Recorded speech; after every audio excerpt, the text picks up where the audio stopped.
diffusait en direct, il remarqua soudain quelque chose de terrifiant.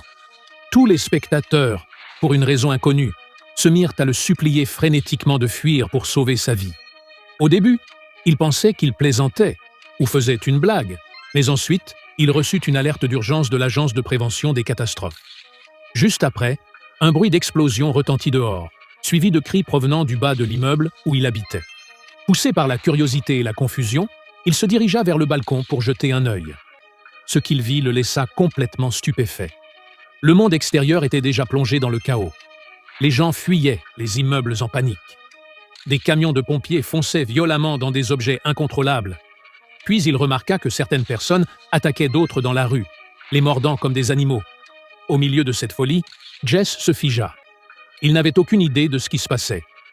À ce moment-là, il vit une femme tenant un couteau de cuisine, courant pour protéger sa fille qui revenait de l'école.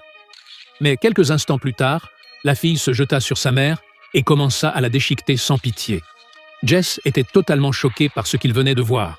Et alors qu'il restait figé, incapable de réagir, un coup violent frappa soudain à sa porte. Il regarda par le judas, tout semblait étrangement calme à l'extérieur. Une fois de plus, il hésita à ouvrir, mais au moment où il déverrouilla la porte, un homme fit irruption à l'intérieur. Jess devint immédiatement méfiant. C'était son voisin d'à côté, un homme à la voix grave. Ils n'étaient pas proches, et Jess voulait l'expulser. Mais le voisin insista pour rester, suppliant qu'il avait juste besoin d'utiliser les toilettes, et qu'ensuite il partirait. Sans autre choix, Jess le laissa entrer et alluma la télé pour chercher des réponses. C'est là qu'il découvrit la vérité.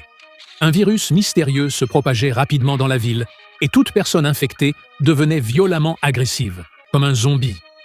Jess fut pris de panique, car il se rappela avoir vu du sang sur son voisin en entrant. Terrifié, il se mit à chercher une arme, et dès qu'il trouva un couteau, le voisin sortit des toilettes.